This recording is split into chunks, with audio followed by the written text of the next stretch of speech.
वो एक दुश्मनी के तहत, वो एक कम्युनल माइंडसेट के तहत, वो एक जहरीले जहन के तहत आपने कार्रवाई की है, किसी कानून के तहत नहीं किया। मामलात अदालत में ज़रूर जाएंगे और सज़ा के लिए शिवराज सिंह चौहान को भी तैयार रहेंगे। तो ये हिंदुओं की नुमाइंदा तंजीमें नहीं हैं, बल्कि ये politically affiliated right wing organization हैं, जिनका मकसद ही देश के अंदर उपद्रव और तनाज़ा और तशद्दुद बपा करना। आप किसी इबादत गाह के बाहर खड़े होके डीजे बजाना, चलिए उसको भी टॉलरेट किया जा सकता है कि सब डीजे बजा रहे हैं, ये कर रहे हैं, लेकिन मस्जिद को घेर लें आप और घेर के डीजे पे गाली भरे गाने चलाएं और गाली भरे नारे लगाएं और ये कहें कि मुल्ले काटे जाएंगे, तो भाई देखिए मॉब है। और मॉब टेंडेंसी में हर आदमी टॉलरेंट हो, 100% लोग टॉलरेंट हो जाएं, इसकी कोई गारंटी नहीं। तो जहां आप होने देना चाहते थे वहां हुआ, जहां आप नहीं होने देना चाहते थे वहां नहीं हुआ। सिंपल सी बात है, इसलिए सरकार जिम्मेदार है। लेकिन उसी पत्थरबाजी के नतीजे में, जिसने भी वल्लाह अल्लाह सवा पत्थर फेंके, उसके नतीजे में जो आग लगाई गई है, क्या वो प्री प्लान नहीं थी? कितने घरों को उसी बजरंग दल और शिवसेना और आरएसएस के लोगों ने नजरे आतिश किया है, उसका कोई हिसाब है? मस्जिदों को जलाया गया, झंडे लगाए गए भगवे।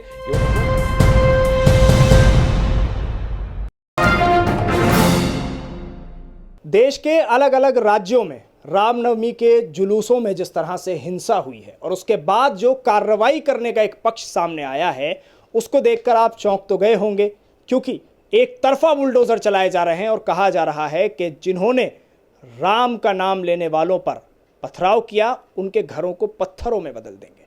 हमारे साथ इस वक्त मौजूद हैं एमपीसीआई के नेता डॉक्टर तस्लीम रहमानी। रहमानी साहब, बहुत बहुत स्वागत आपका न्यूज़ मैक्स पर। सीधा सबसे पहला सवाल आपसे यही है, राम के जो सिद्धांत हैं, क्या वो ये हैं कि जय श्री राम का नारा जबरन लगवाया जाए?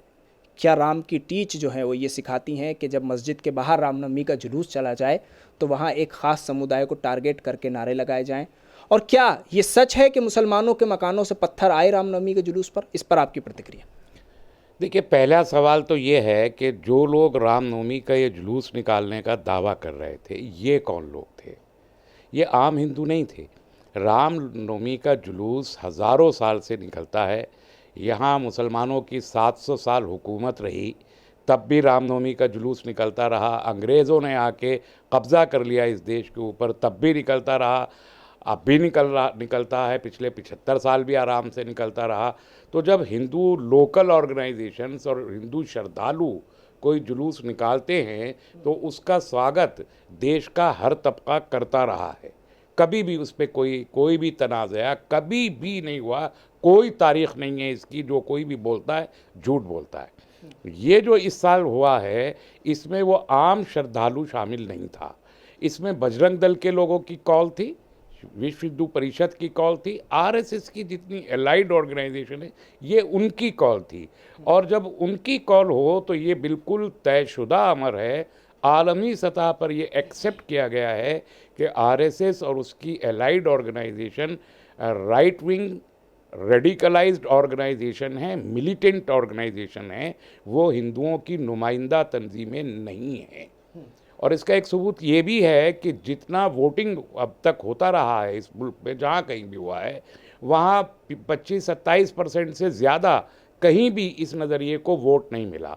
तो ये हिंदुओं की नुमाइंदा तंजीमें नहीं हैं, बल्कि ये politically affiliated right wing organization हैं, जिनका मकसद ही देश के अंदर उपद्रव और तनाज़ा और तशद्दुद बपा करना हो। लेकिन रहमानी साहब, आप जो बात कह रहे हैं कि भाई वो मिलिटेंट ऑर्गेनाइजेशन है, आप आरएसएस को टारगेट कर रहे हैं, लेकिन सरकार की नज़र में जो एक ऐसी तंजीम है जो फसादी भी है, जो दंगा भी फैलाती है, जो सरे फहरिस्त आती है, और ऐसी ऑर्गेनाइजेशन जो सरकार की नज़र में खटक भी रही है, उसके इस दंगे से जाकर तार भी जुड़ रहे हैं कि भाई इतना पत्थर कहाँ से आया, कैसे लोगों तक पहुँचा।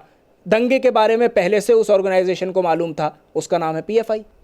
देखिए, उसके ये ऑर्गेनाइजेशन को मालूम था, इसके तो कहीं कोई सबूत है नहीं, एक बात। दूसरी बात ये कि सरकार कोई भी रही हो, सरकार को अपना एक मफरूज़ा दुश्मन हमेशा ज़रूरत पड़ती है।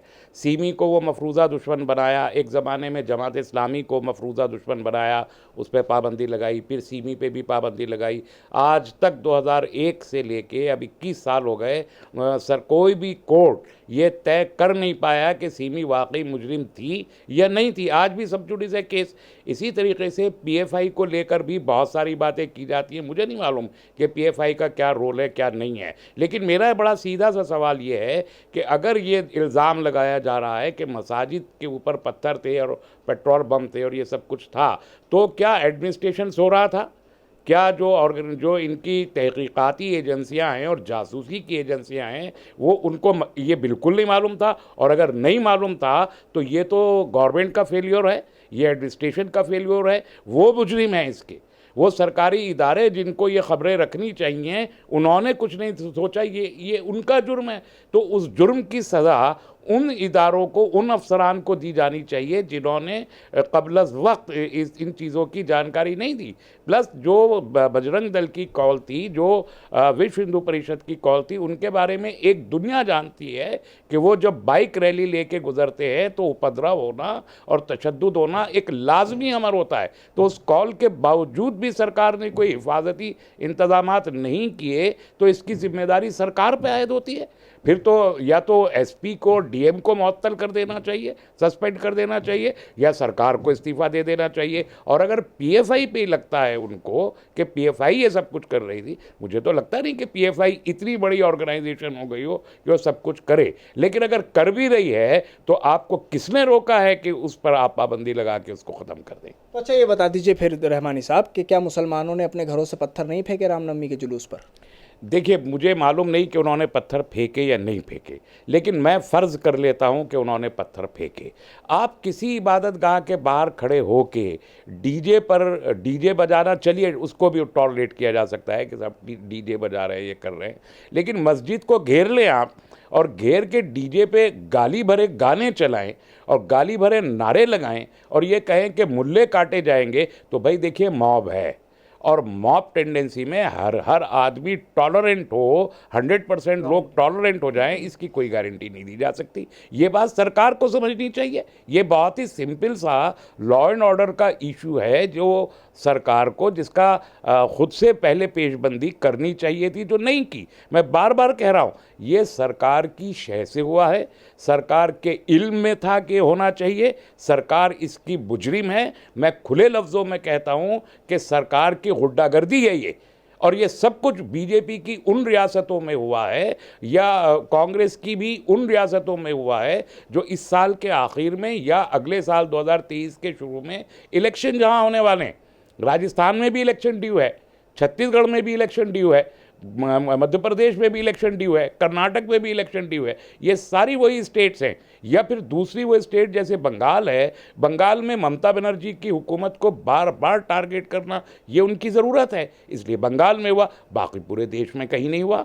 हिमाचल में नहीं हुआ, दिल्ली में नहीं हुआ, उत्तर प्रदेश में जहाँ इलेक्शन ख़त्म हो चुका है और अब होना ही नहीं, 2 साल तक कोई इलेक्शन, वहाँ भी नहीं हुआ। वो कह रहे हैं कि 800 हमने यात्राएं निकाली, कुछ भी नहीं हुआ।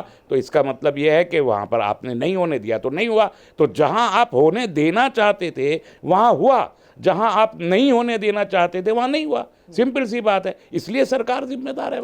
रहमानी साहब, बुलडोज़र की कार्रवाई को किस तरह से देखते हैं? क्योंकि कहा जा रहा है कि उनके घरों को जिन्होंने उपद्रव मचाया और पत्थर फेंके, आप कह रहे हैं सपोज कर लेते हैं, चलिए फेंके भी, मॉब का कोई चेहरा नहीं होता, आप मान लें, ठीक है, लेकिन तो अब सरकार तो कार्रवाई कर रही है और अब कार्रवाई हो रही है मुसलमानों पर। 70 से ज़्यादा घर तोड़ दिए गए। उससे भी पहले आप पत्थर मारने को तो आप इतना बड़ा जुर्म समझ रहे हैं कि जैसे किसी ने जंग छेड़ दी हो, लेकिन उसी पत्थरबाजी के नतीजे में, जिसने भी वल्लाह अलैहि सवा पत्थर फेंके, उसके नतीजे में जो आग लगाई गई है, क्या वो प्री प्लान नहीं थी?